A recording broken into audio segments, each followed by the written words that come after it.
Je voudrais dire que nous ne sommes encore qu'au début et excuser notre retard, parce que nous aurions dû commencer depuis déjà un moment. Soit, la Côte d'Ivoire représente pour la libération de l'Afrique aujourd'hui les prémices. Je voudrais tirer ma révérence premièrement aux Ivoiriens et Ivoiriennes présents ici. Parce que ce que le peuple ivoirien est en train d'accomplir aujourd'hui pour sa libération, pour son affranchissement, aucun peuple africain ne l'a fait dans ces derniers temps. Et j'invite tous les autres pays, toutes les autres colonies françaises, vous comprendrez tout à l'heure pourquoi je dis colonies, toutes les autres colonies françaises à suivre cet exemple que nous donnent nos dignes frères et sœurs de la Côte d'Ivoire, à suivre cet exemple et à se lever, et à ne pas attendre que nos femmes soient violées par des armées qu'envoient les gouvernants blancs en Afrique, à ne pas attendre que nos enfants soient tués, que nos pères soient massacrés sous nos yeux pour dire ça ne va pas en Afrique. Dans la quasi-totalité des colonies françaises, aujourd'hui en Afrique, ça ne va pas. Mais comme en apparence, on va dire ça va dans certains pays, alors cela a endormi plusieurs de nos frères africains. Cela fait que plusieurs de nos frères africains ne veulent pas se lever aujourd'hui. Mais le but, mes amis, de la résistance au niveau de la diaspora ici en France, c'est de faire comprendre également aux Gabonais, aux Camerounais, aux Centrafricains, aux Congolais des deux Congos, aux Tchadiens, aux Angolais, et j'en passe, que ça ne va pas dans aucun pays d'Afrique. Et que nous ne devons pas attendre qu'il y ait des morts pour se lever. C'est aussi ça le but de la résistance. Mes amis, la résistance est multiforme. Quand nous battons le pavé, c'est une forme de résistance. Mais il n'y a pas que ça. Quand nous tenons des sit-ins comme ça, c'est une forme de résistance. Mais il n'y a pas que ça. Et nous invitons aujourd'hui nos frères à se lever. Et eux aussi, quitte à faire des choses de leur côté s'ils ne veulent pas être ici, mais qu'ils fassent des choses. Parce que je vous assure que ça ne va pas. Nos pays n'ont pas d'indépendance. Il n'y a pas si longtemps, il y a des gens qui ont célébré, avec bien sûr toutes les prostituées politiques, toutes les prostituées politiques que sont les soi-disant présidents africains, sont venus ici il n'y a pas longtemps, le 14 juillet. Si je ne me trompe pas, c'était en 2010. Ils sont venus prétextant qu'ils étaient venus célébrer le 50e de l'indépendance. Mais mes amis, de quelle indépendance nous parlons? Mes amis, mes frères, mes soeurs, de quel 50e nous parlons? Moi, je vais vous dire, ou plutôt vous rappeler, que nous n'avons pas 50 années d'indépendance, mais que nous avons 0 année d'indépendance.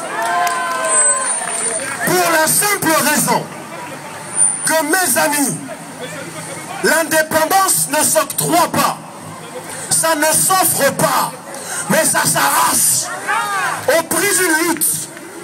Or, il se trouve que l'indépendance qu'a initiée leur prostituée politique ici, je vais nommer le général de Gaulle, cette indépendance-là a été soi-disant offerte. Ça voudrait dire que c'était de la poudre aux yeux. Parce qu'ils ont dit, nous vous donnons une indépendance de façade, une indépendance en apparence, mais en vérité, vous, que nous nommons président en Afrique, vous êtes des fonctionnaires français. C'est-à-dire, vous travaillez pour l'intérêt de la France et non pour vos différents pays pour lesquels nous vous avons nommé président.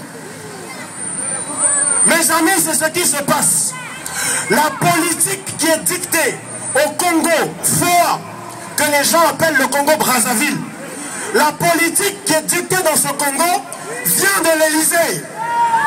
La politique qui est dictée en Angola, au Congo-Kinshasa, qui est dictée au Tchad, au Gabon, au Cameroun, vient de l'Élysée. Ces gens-là, ces prostituées-là que sont soi-disant des présidents, sont en fait des valets, des spies, qui reçoivent des ordres droits d'ici. Mais, chers amis, prenez un animal, prenez un lion, et essayez, un lion sauvage qui est là dans sa jungle, essayez de le domestiquer, essayez de le maintenir en captivité. Vous verrez que le lion, qui est une bête soi-disant, qui n'a aucune intelligence, vous verrez le lion se battre jusqu'à sa mort pour sa liberté. Et c'est pour ça que la résistance doit se lever. Parce que si un animal nous enseigne, ce n'est pas normal. C'est à nous, les êtres humains, d'enseigner les animaux. Si le lion, pour sa liberté, va jusqu'à sa mort, c'est tout à fait normal que nous, pour notre liberté, nous allions jusqu'à notre mort, s'il le faut.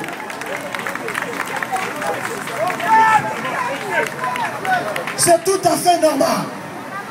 Je voudrais faire une parenthèse avant de continuer mon propos. Il y a un camarade qui m'a donné une allégorie fort enseignante. Cette allégorie disait simplement qu'un jour, il y eut sur terre des lions herbivores. Et ces lions herbivores, les lions carnivores sont allés les voir. Et lorsqu'ils sont allés les voir, ils leur ont dit: ce n'est pas votre nature de brouter de l'herbe. Ça, c'est les biches, les cerfs, les impalas et compagnie. Vous, le lion, vous êtes carnivores. Mais les lions herbivores ont dit: non, c'est pas vrai. Nous mangerons l'herbe avec les biches, les antilopes. Ce sont les biches et les antilopes qui sont nos frères. Ce qui s'est passé, c'est que les carnivores ont laissé les herbivores prendre encore l'herbe. Et au bout d'un moment, je vous parie qu'ils sont morts.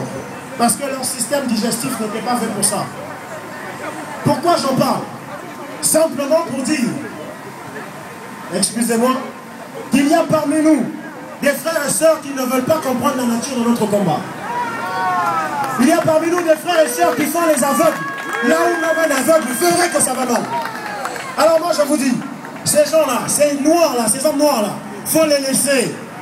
Il faut les laisser, ce sont des lions qui se prennent pour des herbivores. Mais le jour où leur système digestif dira assez, ça suffit, là ils vont comprendre, et soit ils nous rejoindront, soit ils mourront.